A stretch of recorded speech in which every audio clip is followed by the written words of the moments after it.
नमस्कार साथियों, आज का ये वीडियो मैं लेकर आया हूँ।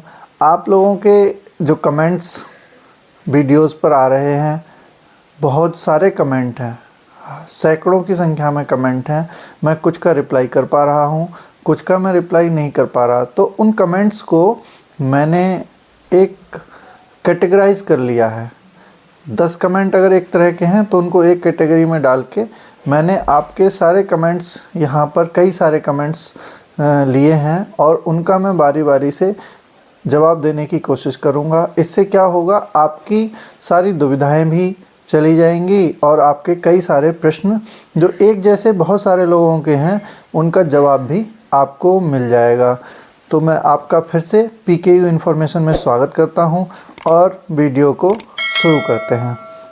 तो सबसे पहला, बहुत सारे लोगों का बहुत दूर दूर से कमेंट ये आया है कि बाल वाटिका में जो एडमिशन की उम्र है वो क्या है।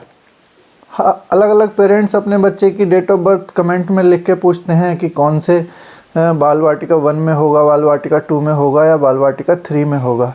हालांकि मैंने इससे संबंधित वीडियो बनाई हुई है जिसमें ये सारी चीज़ों की जानकारी दी है। फिर भी अगर लोग उस वीडियो तक नहीं पहुंच पा रहे हैं तो डिस्क्रिप्शन में लिंक है, आप उससे जा सकते हैं। मैं अभी भी आपको बता देता हूं, आप कृपया इन डेट्स को नोट कर लें और उसके हिसाब से आप अपने बच्चे की डेट ऑफ बर्थ को देखें तो आपको पता चल जाएगा कि इसमें आपकी कौन से क्लास में आपके बच्चे का एडमिशन होगा। तो कृपया पेन और पेंसिल लेकर बैठें और इसको नोट कर लें। यदि आपके बच्चे की उम्र 2 अप्रैल 2018 से 31 मार्च 2019 के बीच है तो आपके बच्चे का एडमिशन बाल वाटिका तृतीय में होगा। मैंने 2 अप्रैल इसलिए रखी है क्योंकि अगर 1 अप्रैल से ले लेंगे तो बच्चा पूरे 6 वर्ष का हो जाएगा और उसका एडमिशन कक्षा 1 में होने के लिए वो एलिजिबल हो जाएगा।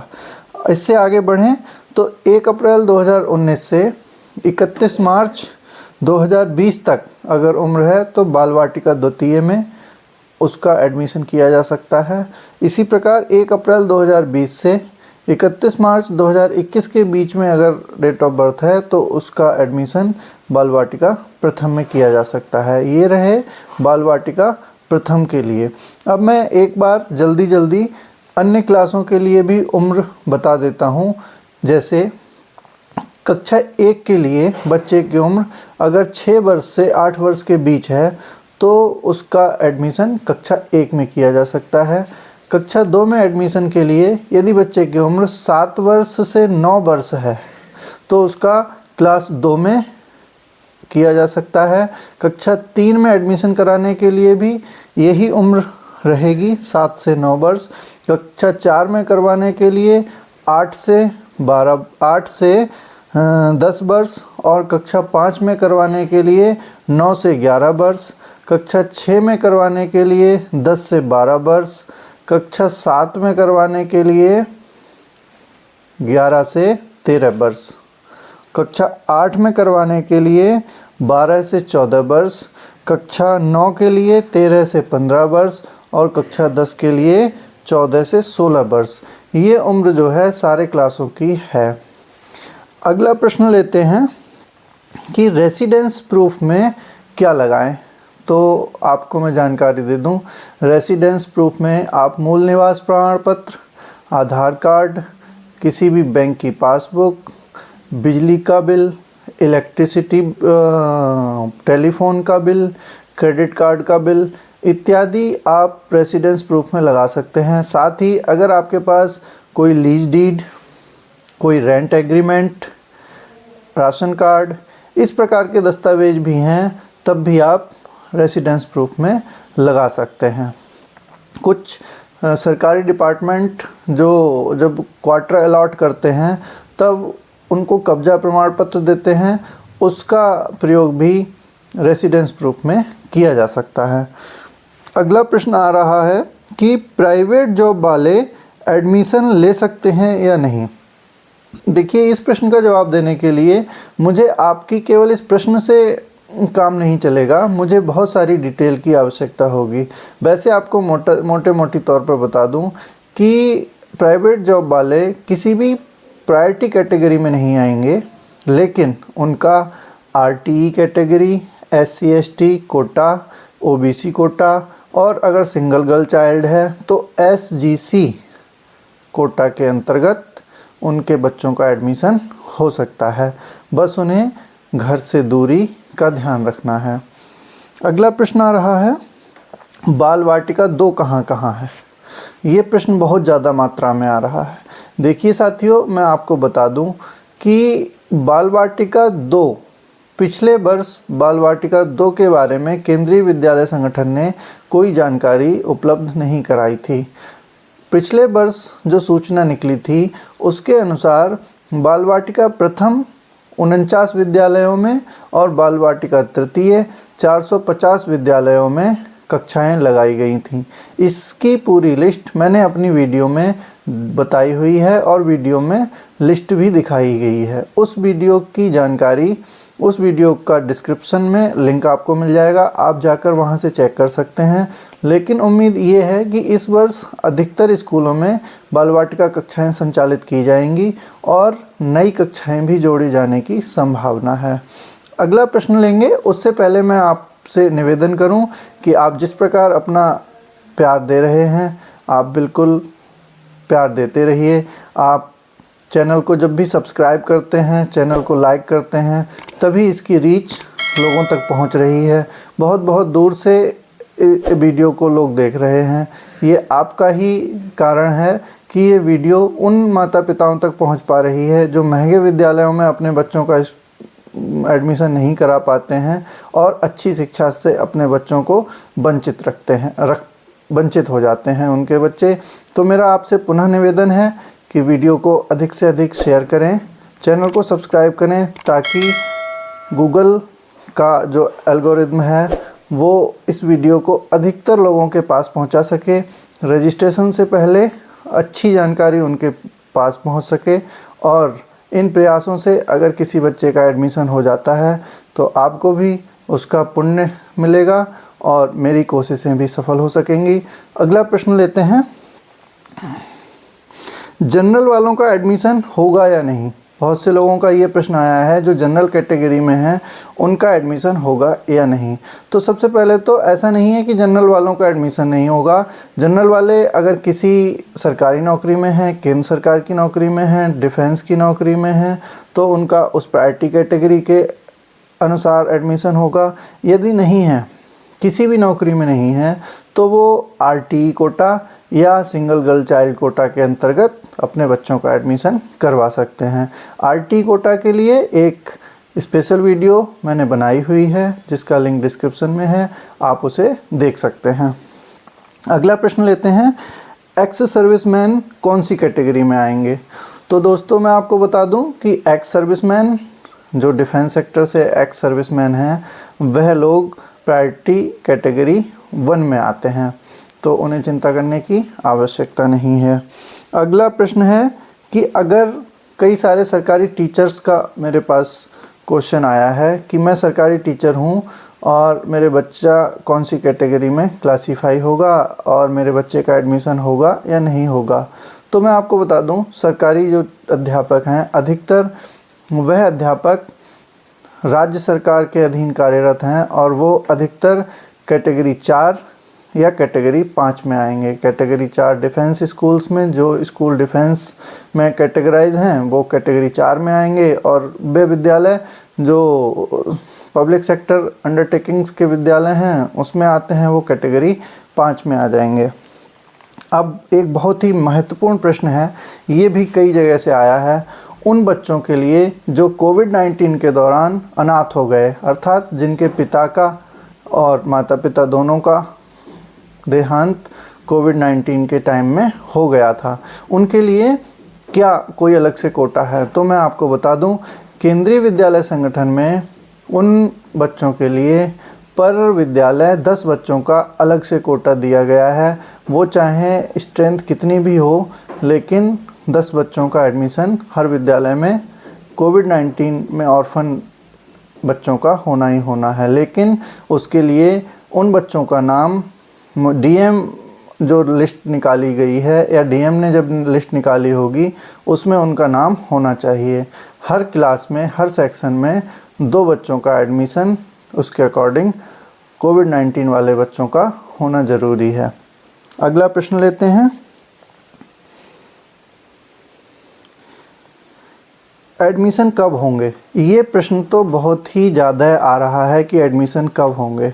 जैसा कि मैंने आपको एक वीडियो के माध्यम से बताया है, आजकल केंद्रीय विद्यालय संगठन का जो एडमिशन पोर्टल है वह अपडेट हो रहा है और उस पर एक अलग सी डेट 10 फरवरी से स्टार्ट होंगे, 29 को ख़त्म होंगे, इस प्रकार लिख कर आ रही है। तो लोगों की उत्सुकता और बढ़ गई है। जैसा कि मैंने उस वीडियो में भी बताया है कि अभी प्रारंभ नहीं हुए हैं, लेकिन जल्दी ही, इसका मतलब है फरवरी के द्वितीय सप्ताह या फरवरी के तृतीय सप्ताह में एडमिशन की घोषणा हो सकती है, रजिस्ट्रेशन शुरू हो सकते हैं।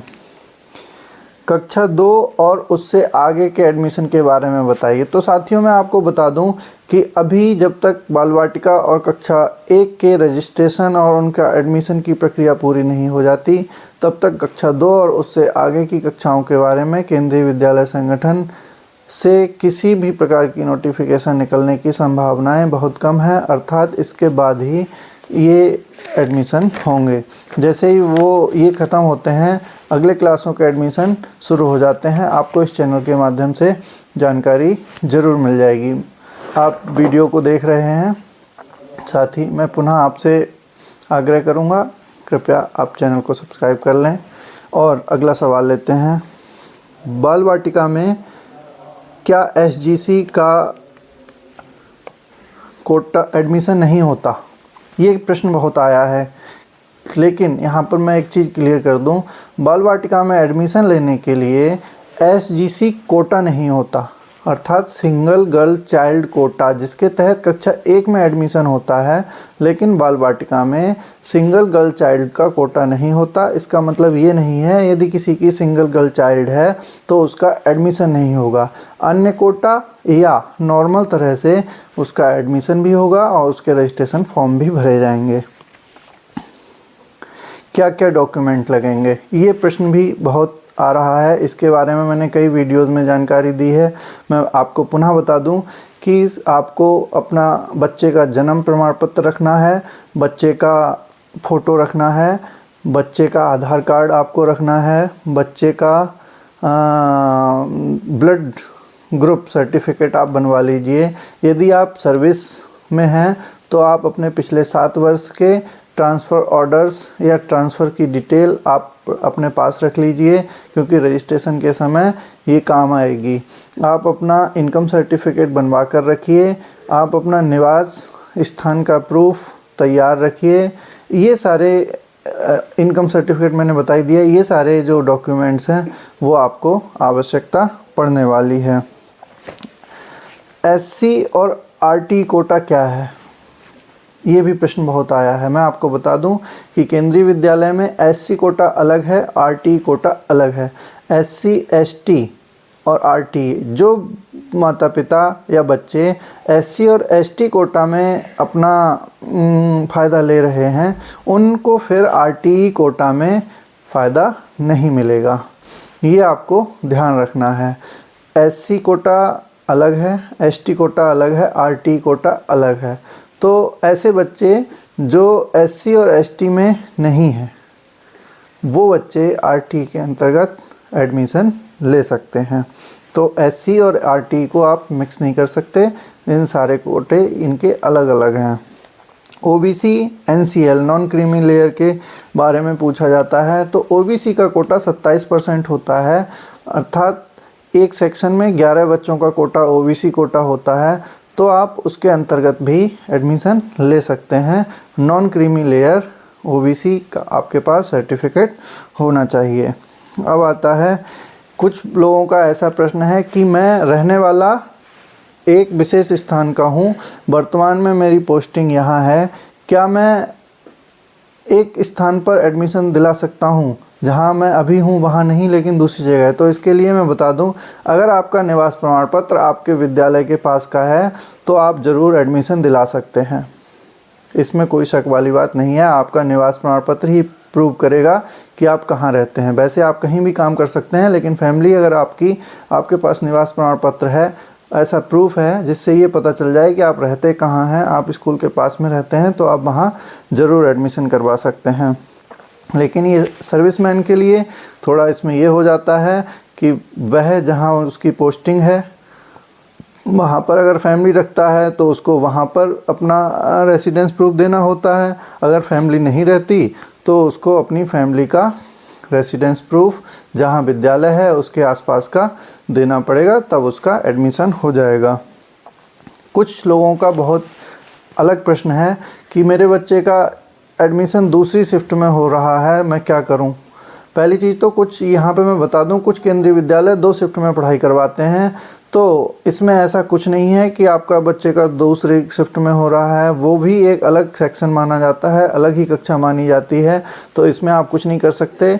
सबसे पहले मैं आपको बता दूं, यदि हो रहा है तो करवा लीजिए, क्योंकि उससे कोई फ़र्क नहीं पड़ता। हो सकता है अगले वर्ष वह फिर से नीचे वाले प्रथम शिफ्ट में आ जाए, तो अगर हो जाए तो आप तुरंत करवा लीजिए। मेरा सुझाव ऐसा है, बाकी आपका अपना विचार है। अगला प्रश्न लेते हैं, बाल वाटिका में ऑनलाइन एडमिशन कैसे करवाएं? तो साथियों मैं आपको बता दूं कि बाल वाटिका में पिछले वर्ष कक्षा 1 में ऑफलाइन एडमिशन हुए थे, कक्षा 3 में ऑनलाइन एडमिशन हुए थे। इस वर्ष का नोटिफिकेशन आना बाकी है। उम्मीद यही है कि ऑनलाइन एडमिशन होंगे। किस प्रकार होंगे इसकी अधिक जानकारी तो नोटिफिकेशन आने के बाद ही मिलेगी। फिर अगला प्रश्न है, बाल वाटिका कहाँ कहाँ है? ये प्रश्न अधिकतर आ रहा है। मेरे अगर 100 प्रश्न हैं तो 100 में से 51 प्रश्न ये हैं कि बाल वाटिका कहाँ कहाँ है। मैं आपको बता दूं, मैंने इसके लिए एक वीडियो बनाया है। उस वीडियो में आपके जो 450 विद्यालय हैं उसकी लिस्ट भी डाली है, और जो बाल वाटिका प्रथम के लिए 49 विद्यालय थे उसकी लिस्ट भी डाली है। इस वीडियो के डिस्क्रिप्शन में उस वीडियो का लिंक है। कृपया आप वहां जाकर या फिर चैनल पर जाकर अपने नज़दीकी विद्यालय का नाम उसमें चेक कर लें, क्योंकि एक एक करके मुझे बता पाना संभव नहीं है। आपको वहां से पता चल जाएगा। इस वर्ष उम्मीद ये है कि अधिकतर विद्यालयों में बाल वाटिका की कक्षाएं बढ़ाई जाएंगी, नई कक्षाएं शुरू की जाएंगी। तो अभी चिंता करने की आपको कोई आवश्यकता नहीं है। नोटिफिकेशन आने दीजिए, सारी जानकारी पता चल जाएगी। अगला प्रश्न लेते हैं, इनकम सर्टिफिकेट देना पड़ेगा या नहीं?